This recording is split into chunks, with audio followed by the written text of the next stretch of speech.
Our third application we're going to show today is laminating of trim board.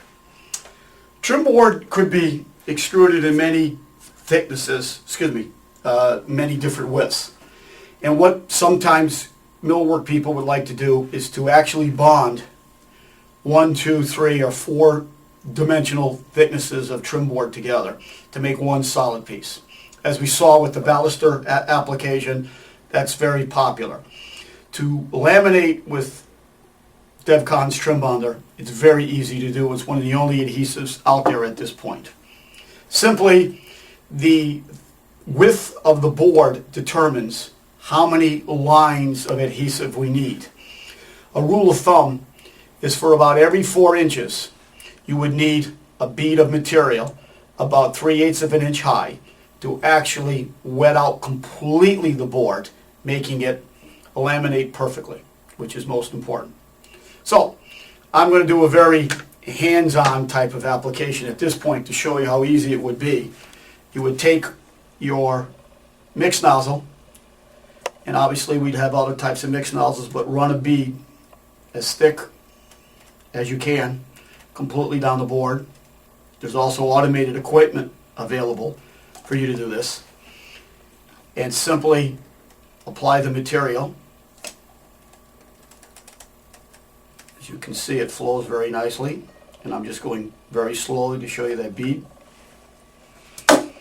And if the board was 3 feet long or 18 feet long, very simply, you would just apply the other board to the top. And TrimBonder has a phenomenon that creates a vacuum. As you can see here, I can pick up the board very nicely. It holds its weight. It doesn't have to be clamped. And once I put a little bit of pressure, as you can see, I'm getting squeeze out. And I'll apply a little pressure, as you can see right now. And what you can see is actual squeeze out of the material. Squeeze out is good for 2 reasons. This tells you that the actual TrimBonder material has wet out the complete surface, which is most important, thus causing a very nice finish. The reason being is that if somebody takes this laminated board and starts to turn it into a baluster or something, as we saw earlier that we repaired, they need to make sure the adhesive covers all the areas, so when they start turning it with regular tooling, it doesn't rip or tear the AZAC board, causing a void. What I did was I laminated a 1x8 piece, 3 feet long, and then I cut strips.